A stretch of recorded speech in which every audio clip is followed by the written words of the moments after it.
10 కొత్త పోస్టులకు టీఎస్పీఎస్సీ ప్రతిపాదన ఓకే చెప్పిన సర్కార్. ఎగ్జామ్ కంట్రోలర్గా ఐఏఎస్ సంతోష్ను నియమించిన మున్సిపల్ శాఖ. టీఎస్పీఎస్సీ పేపర్ లీక్ కేసులో మరో ఇద్దరిని అరెస్ట్ చేసిన సిట్. కొడుకు కోసం ఢాకా నుంచి 2 లక్షలకు పేపర్ కొన్న తండ్రి. రోజంతా తీవ్రంగా ఎండ, సాయంత్రం పలుచోట్ల వానలు. అర్ధరాత్రి ఈదురుగాలులకు జిల్లాల్లో మామిడి తోటలు ఆగం. మెడికో ప్రీతిది ఆత్మహత్యే. సైఫ్ వేధింపులే కారణం. పాయిజన్ ఇంజెక్షన్ కావచ్చు, నీడిల్ దొరకలేదన్న సిపి. ఆదివారం అమిత్ షాతో RRR సినిమా టీం భేటీ. సాయంత్రం బీజేపీ నేతలతో మీటింగ్, చేవెళ్లలో సభ. కేసీఆర్ పైసలు మాకెందుకు? భాగ్యలక్ష్మి తల్లిపై ఒట్టేద్దామని రేవంత్ సవాల్. వ్యవసాయ కూలీలకు కూలీ బంధు ఇస్తామన్న భట్టి విక్రమార్క. ఫిజికల్ డైరెక్టర్ పోస్టుకు డబుల్ పీజీ అర్హత రూల్ అన్యాయం. ఒకే రోజు 4 పరీక్షలేంటి? జేఎల్ఎం, ఏఈ ఎగ్జామ్స్ మార్చాలన్న ఆర్ఎస్ ప్రవీణ్. వైసీపీ ఎంపీ అవినాష్ రెడ్డి మధ్యంతర బెయిల్పై సుప్రీం స్టే. 24కు వాయిదా. అప్పటి వరకు అరెస్టు వద్దని ఆదేశం. కర్ణాటకలో ముగిసిన స్క్రూటినీ. Shivakumar nomination okay. అభివృద్ధికి రివర్స్ గేర్ వేసేందుకు కాంగ్రెస్ ప్రయత్నమన్న నడ్డా. దేశానికి 25 ఏళ్ల లక్ష్యాలు స్పష్టంగా ఉన్నాయి. టైం తక్కువ ఉన్నా సామర్థ్యం ఉందన్న ప్రధాని.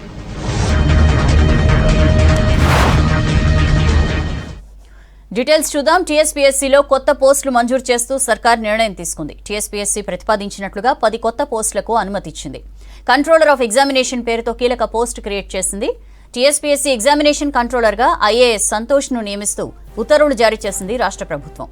ప్రస్తుతం ఆయన హెచ్జీసీఎల్ ఎండీగా, ఔటర్ రింగ్ రోడ్ ప్రాజెక్ట్ డైరెక్టర్గా, స్పెషల్ కలెక్టర్గా కొనసాగుతున్నారు. టీఎస్పీఎస్సీ ఎగ్జామినేషన్ కంట్రోలర్గా సంతోష్ను నియామకం వెంటనే అమల్లోకి వస్తుందని ఉత్తర్వుల్లో పేర్కొంది ప్రభుత్వం. వరుస లీకుల వివాదంతో సర్కార్ ఈ కీలక నిర్ణయం తీసుకుంది. కానీ టీఎస్పీఎస్సీ బోర్డులో మాత్రం ఎట్లాంటి మార్పులు చేయలేదు ప్రభుత్వం.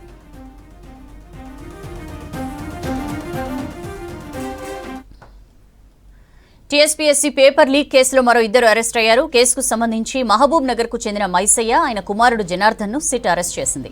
జనార్దన్ కోసం డాకియా నాయక్ కు 2 లక్షలు ఇచ్చి మైసయ్య ఏఈ పేపర్ కొన్నట్లు సిట్ అధికారుల దర్యాప్తులో తేల్చారు.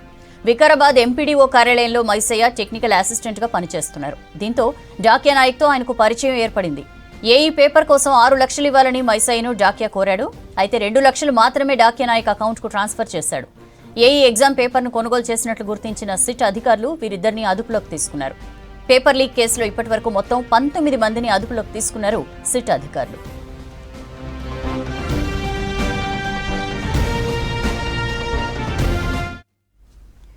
వరంగల్ మెడికో డాక్టర్ ప్రీతిది ఆత్మహత్యనన్నారు Warangal CP Ranganath. Postmortem report వచ్చిందని చెప్పారు.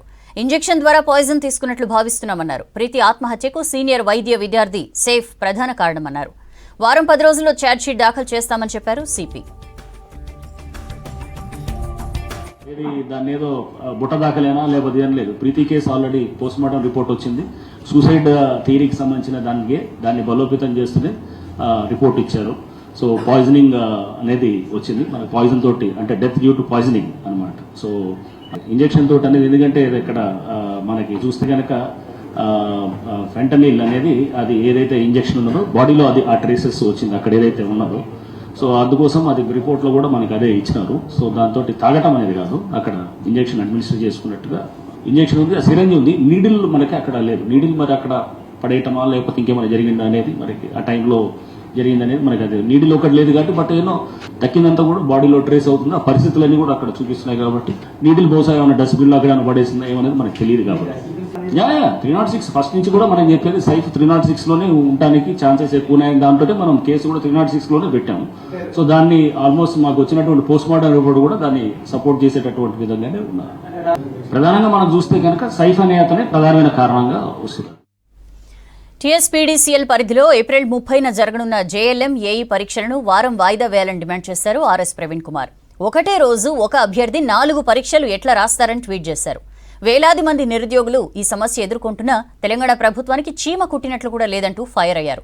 ప్రతి సంవత్సరం ఉద్యోగ క్యాలెండర్ ఇవ్వకపోవడం వల్లే ఇలాంటి పరిస్థితి వచ్చిందని ట్వీట్ చేశారు.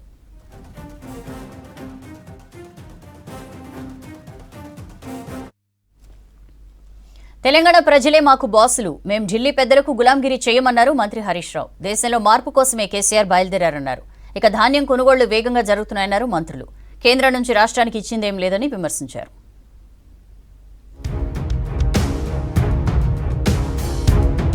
తెలంగాణ రాష్ట్ర ప్రజలకు బీఆర్ఎస్ పార్టీ గులాంగిరి చేస్తుంది కానీ ఢిల్లీ పెద్దలకు కాదన్నారు మంత్రి హరీష్ రావు. సిద్దిపేట జిల్లా గజ్వేల్లో ఏర్పాటు చేసిన బీఆర్ఎస్ ఆత్మీయ సమ్మేళనంలో మంత్రి పాల్గొన్నారు. కాంగ్రెస్ వాళ్లకు ఢిల్లీ బాసులు, బీజేపీ వాళ్లకు గుజరాత్ బాసులు ఉన్నారన్నారు. బీఆర్ఎస్ కు తెలంగాణలోని 4 కోట్ల మంది ప్రజలు బాసులున్నారు. దేశంలో మార్పు కోసం కేసీఆర్ బయలుదేరారన్నారు హరీష్ రావు.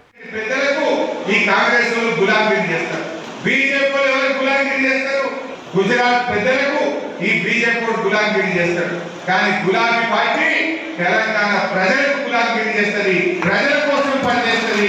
ఇది బీఆర్ఎస్ పార్టీ లక్ష్యం. మనం ఆలోచించాలి, ఈ ఢిల్లీ పెద్దలకు, గుజరాత్ పెద్దలకు ఊడిగం చేసే నాయకత్వం కావాలా, తెలంగాణ ప్రజలకు సలాం బట్టి గులాబీగా పనిచేసే గులాబీ సైనికులు కావాలా? ఇలా గ్రామాల్లో మనం చర్చ పెట్టాల్సినటువంటి అవసరం. మైనార్టీల అభివృద్ధికి ప్రత్యేక చర్యలు తీసుకుంటున్న ఏకైక రాష్ట్రం తెలంగాణ అన్నారు మంత్రి హరీష్ రావు. దేశంలోని అన్ని రాష్ట్రాల్లో కలిపి కూడా లేని విధంగా రాష్ట్రంలో 200 మైనార్టీ రెసిడెన్షియల్ విద్యా సంస్థలు ఏర్పాటు చేసి మైనార్టీల అభివృద్ధికి కృషి చేస్తున్నామన్నారు. గజ్వేల్ మదీనా మసీదులో నిర్వహించిన ఇఫ్తార్ విందులో పాల్గొన్నారు మంత్రి హరీష్.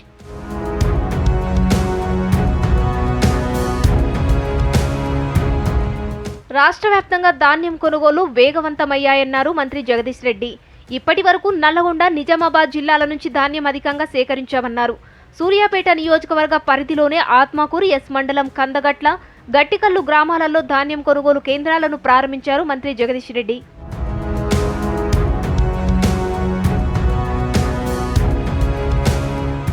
కేంద్రంలో మోడీ ప్రభుత్వం తెలంగాణపై కక్షపూరితంగా వ్యవహరిస్తోందని విమర్శించారు మంత్రి పువ్వాడ అజయ్ కుమార్. కేంద్రం నుంచి రాష్ట్రానికి వచ్చిందేమీ లేదన్నారు. సంక్షేమ పథకాలకు నిధులు ఇవ్వకుండా ఇబ్బందులకు గురి చేస్తుందని మండిపడ్డారు. ఖమ్మం జిల్లా తల్లాడ మండలం రామానుజపురంలో బీఆర్ఎస్ ఆత్మీయ సమ్మేళనం ఘనంగా నిర్వహించారు.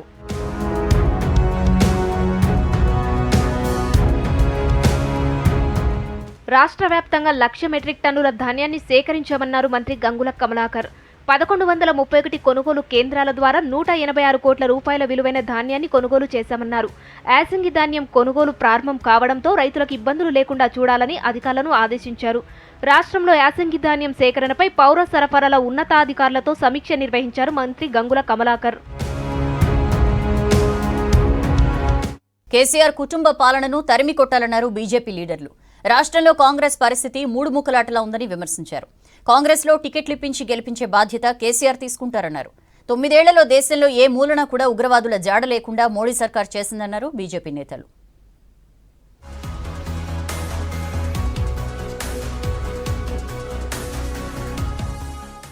కేంద్ర హోంమంత్రి అమిత్ షా తెలంగాణ టూర్ షెడ్యూల్ ఖరారైంది. ఈ నెల 23న మధ్యాహ్నం 3:30 గంటలకు శంషాబాద్ ఎయిర్పోర్టుకు చేరుకోనున్నారు అమిత్ షా. 4 నుంచి 4:30 వరకు ఆస్కార్ అవార్డు విన్నర్స్ RRR టీంతో సమావేశం కానున్నారు. తర్వాత 5 గంటల 10 నిమిషాల వరకు బీజేపీ ముఖ్య నేతలతో సమావేశం కానున్నారు. సాయంత్రం 6 గంటలకు చెవెళ్లకు వెళ్లనున్నారు అమిత్ షా. 7 గంటల వరకు విజయ సంకల్ప సభలో పాల్గొననున్నారు. కాగా అమిత్ షా సభకు భారీ ఏర్పాట్లు చేస్తున్నారు బీజేపీ నేతలు.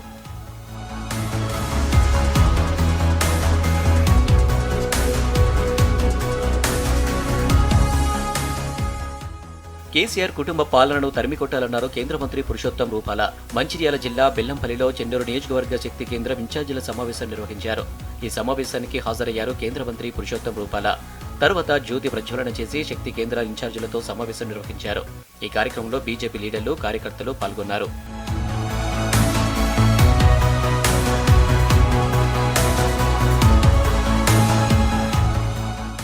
రాష్ట్రంలో కాంగ్రెస్ పరిస్థితి 3 ముక్కలాటలా ఉందన్నారు బీజేపీ నేత బూర నర్సేగౌడ్. కాంగ్రెస్ లో టికెట్లు ఇప్పించి గెలిపించే బాధ్యత కేసీఆర్ తీసుకుంటారని విమర్శించారు.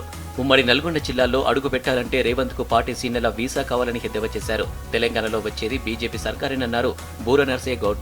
ఈరోజు బీజేపీ పార్టీని విమర్శించే కాంగ్రెస్ లీడర్లు కానీ లేకుంటే వారి యొక్క అధినాయకం కానీ ఆలోచించాలి. ఈరోజు గతంలో 2018లో కాంగ్రెస్ పార్టీ మీద ఉన్న అభిమానంతో కొందరు ఎమ్మెల్యేలు గెలిపిస్తే 12 మంది కేసీఆర్ గారు కొనుక్కున్నారు. అప్పుడు అది పోస్ట్ పెయిడ్ బ్యాచ్, అంటే ఆఫ్టర్ ఎలక్షన్ ఆయన కొనుక్కున్నాడు. ఇప్పుడు కేసీఆర్ గారు ప్రీపెయిడ్ బ్యాచ్. ఈరోజు కాంగ్రెస్లో, తెలంగాణ కాంగ్రెస్లో విచిత్రం ఏంటంటే 3 ముక్కల ఆటలాగా ఉంది. హన్మకొండలో ఈ క్లాసెస్ యాప్ను ప్రారంభించారు బీజేపీ నేత రాకేష్ రెడ్డి, రాయ్పూర్ ఎన్ఐటీ డైరెక్టర్ రమణరావు. ప్రభుత్వ ఉద్యోగాల కోసం ప్రిపేర్ అవుతున్న నిరుద్యోగులు, విద్యార్థుల కోసం ఈ క్లాసెస్ యాప్ను ప్రారంభిస్తున్నట్లు చెప్పారు రాకేష్ రెడ్డి. కోచింగ్ సెంటర్లకు వెళ్లలేని వారి కోసం ఈ యాప్ను లాంచ్ చేశామన్నారు రాకేష్. చక్రవర్తి ఈ క్లాసెస్ వారు రూపొందించినటువంటి ఈ యాప్ ద్వారా ఇప్పటికే సుమారుగా 15,000 మంది జాబ్స్ కొట్టడం జరిగింది. ఈ యాప్ ద్వారా మన వరంగల్లో కనీసము ఒక 5,000 మందికి మరి కోచింగ్ ఇవ్వాలనేటువంటి ఒక లక్ష్యంతో ఈ యొక్క యాప్ని ప్రత్యేకంగా రూపొందించాము. 9 ఏళ్లలో దేశంలో ఏ మూలన కూడా ఉగ్రవాదుల జాడ లేకుండా మోడీ సర్కార్ చేసిందన్నారు బీజేపీ నేత పాయల్ శంకర్. దేశంలో కొన్ని రాజకీయ పార్టీలు ఒక వర్గం వారిని తృప్తిపరిచేందుకు ఉగ్రవాదులను సమర్థిస్తూ సైనికులను బలిస్తున్నారని ఆరోపించారు. నిన్న జమ్మూ కాశ్మీర్లో ఉగ్రవాదుల దాడిలో వీరమరణం పొందిన జవాన్లకు నివాళులర్పించారు బీజేపీ నేతలు. ఆదిలాబాద్లోని మున్సిపల్ ఆఫీస్ దగ్గరున్న అమరవీరుల స్మారక స్తూపం దగ్గర నివాళులు అర్పించారు. కరీంనగర్ హసన్పర్తి రైల్వే లైన్ కి కేంద్రం గ్రీన్ సిగ్నల్ ఇచ్చింది. యుద్ధ ప్రాతిపదికన రీసర్వే చేయాలని అధికారులకు రైల్వే మంత్రి అశ్విని వైష్ణవ్ ఆదేశించారు. ఢిల్లీ పర్యటనలో ఉన్న BJP state chief Bandi Sanjay railway line నిర్మాణంపై మంత్రికి వినతిపత్రం అందజేశారు. దీంతో పాటు సిద్దిపేట జిల్లాలోని కొమురవెల్లిలో రైలు ఆగేలా చర్యలు తీసుకోవాలని సంజయ్ కోరారు. దీనిపై సానుకూలంగా స్పందించిన మంత్రి అతి త్వరలో నివేదిక సమర్పించాలని అధికారులకు సూచించారు. నివేదిక ఇచ్చిన వెంటనే పనులు ప్రారంభిస్తామని చెప్పారు అశ్విని వైష్ణవ్. కొమురవెల్లిలో స్టేషన్ ఏర్పాటు చేస్తామని మంత్రి హామీ ఇచ్చారు.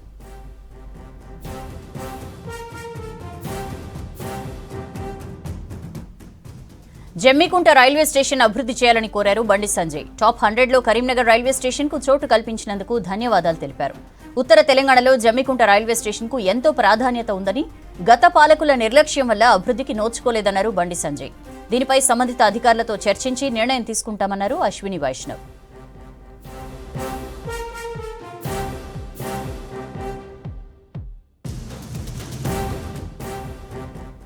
ఎంతో కాలంగా ఎదురుచూస్తున్న కరీంనగర్ హసన్పర్తి రైల్వే లైన్ నిర్మాణ పనులు అతి త్వరలో ప్రారంభం కాబోతున్నాయని తెలిపారు బండి సంజయ్.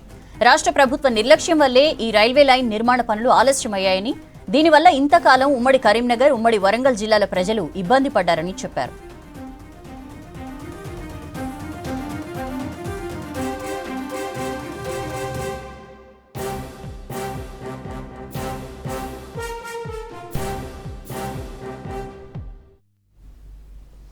ఎన్ని ఒడిదుడుకులు ఎదురైనా వెనకడుగు వేయకుండా ముందుకు సాగుతున్న పారా అథ్లెట్స్ ను ప్రోత్సహించాల్సిన అవసరం ఎంతో ఉందన్నారు గవర్నర్ తమిళిసై. నవోదయ విద్యాలయ సమితి, కేంద్రీయ విద్యాలయాల సహకారంతో ప్రతిభావంతులైన పారా అథ్లెట్స్ ను గుర్తించేందుకు Aditya Mehta foundation talent hunt నిర్వహిస్తోంది. గచ్చిబౌలిలో ఏర్పాటు చేసిన శిబిరాన్ని గవర్నర్ తమిళిసై ప్రారంభించారు.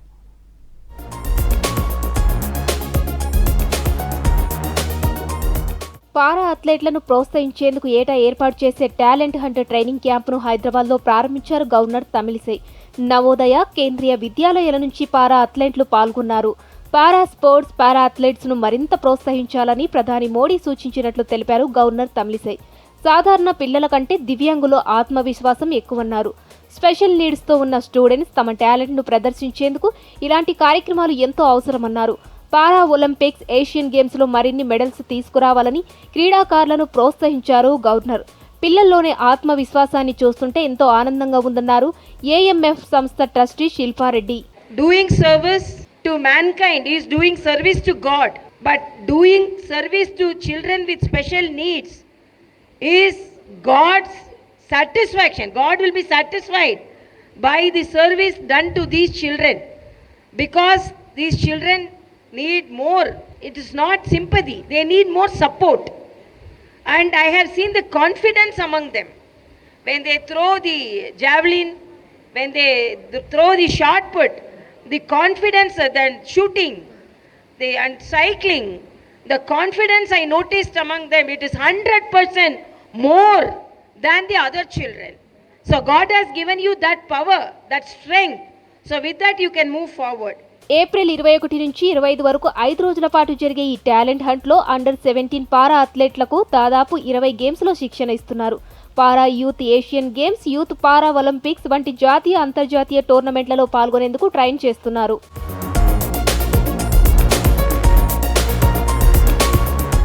అంగవైకల్యం ఉన్న వారికి క్రీడల్లో ఉన్న ఆసక్తిని గుర్తించి ఏఎంఎఫ్ సంస్థ ఈ శిబిరాన్ని ఏర్పాటు చేసి శిక్షణ ఇస్తోంది. వందలాది మంది క్రీడాకారులు ఏఎంఎఫ్లో శిక్షణ పొందుతున్నారు. పారా అథ్లెట్లకు శిక్షణ ఇచ్చే కోచ్లు కూడా పిల్లలను చూసి ఆనందం వ్యక్తం చేస్తున్నారు. దేశంలోనే పారా అథ్లెట్లను గుర్తించేందుకు ఈ శిబిరం ఏర్పాటు చేసినట్లు చెబుతున్నారు.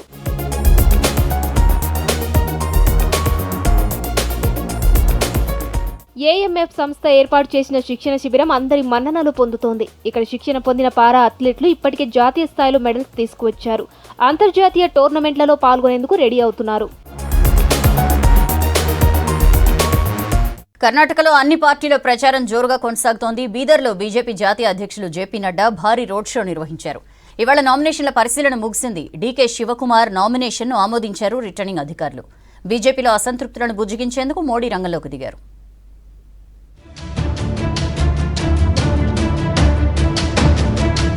కర్ణాటకలో ఎన్నికల ప్రచారం జోరుగా కొనసాగుతుంది.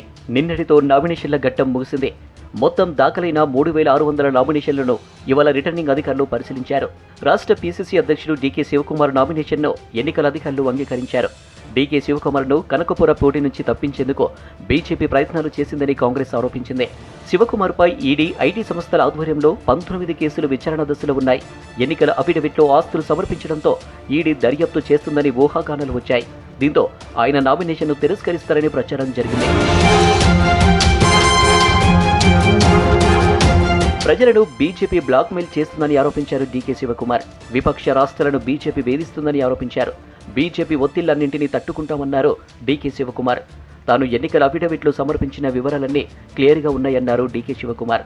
తన కోసమే సమస్యను సృష్టించేందుకు ప్రయత్నిస్తున్నారన్నారు DK Shivakumar. Shame on Nadda's statement telling that if he doesn't vote on a democratic process, we will not help. How they are harassing West Bengal, how they are harassing Andhra Pradesh, Telangana, Kerala, Tamil Nadu and other government, whichever the opposite governments are there, including Kejriwal. The same day they are going to do for a Congress government in Karnataka. We know about it, but still we believe that we can sustain all these pressures. బీజేపీలో తన ఆత్మగౌరవం దెబ్బతిన్నదన్నారు మాజీ CM Jagadish Shettar. సవాలు కూడుకున్నది కావడంతో బయటకొచ్చానన్నారు. కర్ణాటక ప్రజలు తనను అర్థం చేసుకున్నారని చెప్పారు. ప్రజలతో అదే సంబంధాన్ని కొనసాగిస్తారని చెప్పారు జగదీష్ షెట్టార్. కాంగ్రెస్ లో చేరిన తర్వాత ప్రజలు పెద్ద ఎత్తున స్వాగతం పలికారన్నారు. Self respect when hurt, it will be definitely a challenge in the mind of the people of this region. That is self respect is affected. They are telling you have developed this area. It is from BJP to Congress. You shifted. Lost all election, you fought against the Congress. But people are looking as a Jagadish Shettar. Jagadish Shettar. We are vote for the Jagadish Shettar. ఇటు BJP కూడా ప్రచారంలో దూసుకువెళ్తుంది. టికెట్ల కేటాయింపుల విషయంలో బీజేపీలో నెలకొన్న అసమ్మతిని తగ్గించేందుకు స్వయంగా ప్రధానమంత్రి రంగంలోకి దిగారు. కీలక నేత అయిన ఈశ్వరప్పకు ప్రధాని నరేంద్ర మోడీ వీడియో కాల్ చేశారు. పార్టీ నిర్ణయానికి కట్టుబడి పనిచేస్తున్నందుకు ఈశ్వరప్పను కొనియాడారు ప్రధాని నరేంద్ర మోడీ. ఈశ్వరప్పకు ఆయన కుమారుడికి ఈసారి బీజేపీ టికెట్ నిరాకరించింది. పార్టీ పట్ల విధేయత, నిబద్ధతను చూసి సంతోషంగా ఉందన్నారు మోడీ. కర్ణాటక వచ్చినప్పుడు కలుస్తానని ఈశ్వరప్పకు చెప్పారు ప్రధాని నరేంద్ర మోడీ. ప్రధాని వీడియో కాల్ చేస్తారని ఊహించలేదన్నారు ఈశ్వరప్ప. శివమొగ్గ నియోజకవర్గంలో గెలుపు కోసం కృషి చేస్తానన్నారు. దేశ సమైక్యతను విచ్ఛిన్నం చేసింది కాంగ్రెసేనన్నారు బీజేపీ చీఫ్ జేపీ నడ్డా. సమాజాన్ని, దేశాన్ని భాగాలుగా విభజించి పాలించారన్నారు. కర్ణాటకలో పర్యటించిన ఆయన శ్రీరామకృష్ణ ఆశ్రమాన్ని సందర్శించారు. కర్ణాటకలో డబుల్ ఇంజిన్ ప్రభుత్వాన్ని అడ్డుకొని అభివృద్ధిని రివర్స్ గేర్లో వేయాలన్నదే కాంగ్రెస్ ఆలోచన అన్నారు జేపీ నడ్డా. సాయంత్రం బీదర్లో రోడ్ షో నిర్వహించారు నడ్డా. పెద్ద ఎత్తున కార్యకర్తలు తరలివచ్చారు. जब मैं कांग्रेस की बात करता हूं, जब से आजादी से लेकर के आज दिन तक समाज को बांटने का ही काम किया है. बांटते बांटते वह खुद भी इतने बट गए कि उनके पास कुछ रहा नहीं. भारतीय जनता वो पार्टी है तो सबका साथ, सबका विकास, सबका विश्वास ये स्लोगन नहीं है. ये आत्मा है भारत की, जिसको भारतीय जनता पार्टी और मोदी जी के नेतृत्व में मोदी जी इसको पूरा कर रहे हैं. బీజేపీ ప్రతినిధులు ఎన్నికల కమిషన్కు ఫిర్యాదు చేశారు. ఉగ్రవాదులతో సంబంధాలున్న ఇమ్రాన్ ప్రతాప్ లాంటి వ్యక్తులను స్టార్ క్యాంపెయినర్లుగా ప్రకటించిందని ఫిర్యాదు చేసింది. ఉగ్రవాదులు, దేశ వ్యతిరేక శక్తులతో కాంగ్రెస్కు సంబంధాలున్నాయని ఫిర్యాదు చేసింది.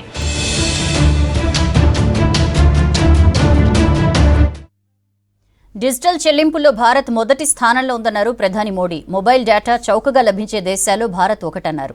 ఢిల్లీలో జరుగుతున్న 16వ సివిల్ సర్వీసెస్ డే వేడుకలో పాల్గొన్నారు మోడీ. దేశవ్యాప్తంగా వివిధ పబ్లిక్ సర్వీస్ విభాగాల్లో ఉత్తమ ప్రతిభ కనబర్చిన వారికి అవార్డ్స్ అందజేశారు. గ్రామాల ఆర్థిక వ్యవస్థ రూపాంతరం చెందుతోందని చెప్పారు. రాబోయే 25 ఏండ్లలో లక్ష్యాలు సాధించేందుకు దేశం వేగంగా అడుగులు వేస్తోందని అన్నారు. తమకు సమయం తక్కువగా ఉందని, అయినా చాలా సామర్థ్యం ఉందని చెప్పారు. గత 9 ఏండ్లుగా దేశం కొత్త శిఖరాలకు చేరుకుందని చెప్పారు. సివిల్ సర్వీస్ అధికారుల కృషి లేకుండా ఇది సాధ్యం కాదన్నారు మోడీ. सुशासन के क्षेत्र में ऐसी बेस्ट प्रैक्टिसेस जो इनोवेटिव यानी जो नवाचार के रूप में है, उनका विवरण 2014 के मुकाबले आज देश के फोर्स में कैपेसिटी ऑगमेंटेशन लगभग दोगुना हो चुका है। 2014 के मुकाबले आज देश में एयरपोर्ट्स की संख्या भी 2 गुना से ज्यादा हो चुकी है। आज यहां जो पुरस्कार दिए गए हैं वो देश की सफलता में आपकी इसी भागीदारी को प्रमाणित करते हैं, आपके सेवा भाव को परिलक्षित करते हैं।